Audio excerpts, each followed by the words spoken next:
Salam damai sejahtera di dalam nama Tuhan Yesus Kristus. Ketakutan. Mengapa seseorang mengalami ketakutan? Apa saja yang menyebabkan dan alasannya? Setidaknya ada 3 alasan seseorang mengalami ketakutan. Pertama, karena orang tersebut melakukan tindak kejahatan, melakukan hal yang buruk, yang cemar, yang najis, sehingga bertentangan dengan hukum positif, hukum moral, hukum sosial, dan hukum keagamaan. Takut mengalami penghukuman, takut ketangkap dan dipenjara, sehingga melarikan diri, memanipulasi diri, dan menipu diri. Ini ketakutan yang biasanya dihadapi oleh banyak orang yang belum pernah melakukan tindak kejahatan atau dengan satu kondisi yang tidak sengaja berbuat yang tidak benar. Misalnya menabrak orang atau tanpa disengaja melakukan satu ucapan yang membuli atau bahkan hal-hal yang tanpa diketahuinya ternyata itu merupakan suatu perbuatan melawan hukum. Ini ketakutan yang pertama, berkaitan dengan tindakannya dan hukum yang akan menjeratnya. Hal yang kedua, seseorang mengalami ketakutan karena dia tahu kepada siapa dan bagaimana orang atau pihak lain melakukan satu intimidasi, penekanan, bahkan penganiayaan apabila dia berjumpa dengan orang itu, kelompok itu, pihak itu. Ini ketakutan bersifat psikologis yang tentunya dia gentar. Kalau ketemu orang-orang seperti itu, dia takut. Dia langsung memiliki suatu sikap bahwa orang-orang yang seperti itu, karena sudah ada stigma di dalam pikirannya, ada perspektif di dalam dirinya, yang membuat dia menilai bahwa orang lain, pihak lain itu akan menindasnya, akan menganiayanya, akan menghancurkan masa depannya. Ketakutan psikologis ini menimbulkan kecemasan, stres, dan bahkan bisa membuat seseorang itu depresi. Ketakutan karena orang-orang seperti itu biasanya memiliki suatu harapan untuk bisa lebih baik di masa depan, bisa berjuang mengerjakan pekerjaannya dan menghasilkan yang terbaik. Tetapi karena ada sesosok orang lain, pihak lain yang berupaya memiliki satu kekuatan untuk mengintimidasinya, menekan dan menindasnya, maka secara psikologis dia sendiri berupaya menghindar. Namun tidak bisa terhindarkan, sehingga menimbulkan ketakutan siang malam, dibawa di dalam istirahat maupun di dalam kesehariannya. Hidupnya, pekerjaannya pun tidak baik-baik saja, tidak nyaman, dan semuanya menjadi kacau. Ketakutan psikologis. Yang ketiga adalah ketakutan karena kuasa gelap. Kuasa gelap yang menguasainya.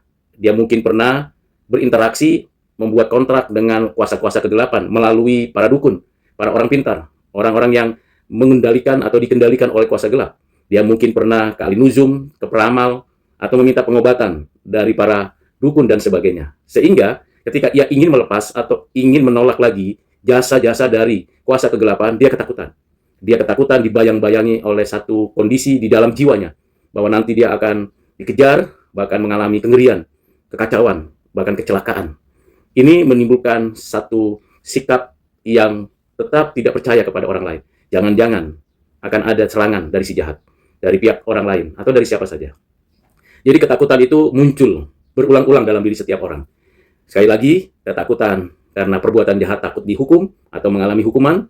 Kedua, karena secara psikologis dia takut pada orang tertentu atau pihak tertentu, sehingga dia melarikan diri dan akhirnya kacau balau. Dan ketiga, karena ketakutan dikuasai oleh kegelapan. Ketakutan seperti itu sebenarnya kata kuncinya ialah dirinya belum mengalami perlindungan, pertolongan, pemeliharaan.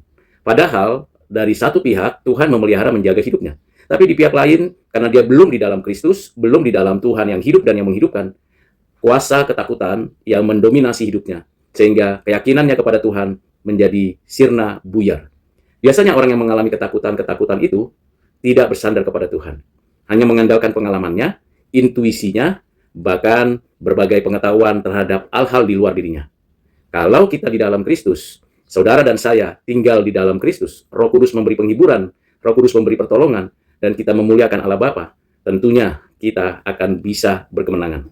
Ada satu rasa takut yang perlu kita miliki, rasa takut yang perlu kita alami, yaitu rasa takut kepada Tuhan Allah.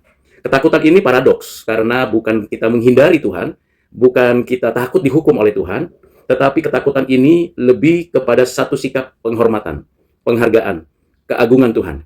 Jadi kita tidak menghindari Tuhan, bahkan kita berinteraksi, bergaul karib dengan Tuhan, bersahabat dengan Tuhan. Kita juga tidak merasa bahwa Tuhan memberikan kepada kita hal-hal yang buruk, yang cemar, yang membuat kita jauh darinya. Tetapi ketika kita dekat dengannya, kita perlu ada rasa takut, rasa hormat.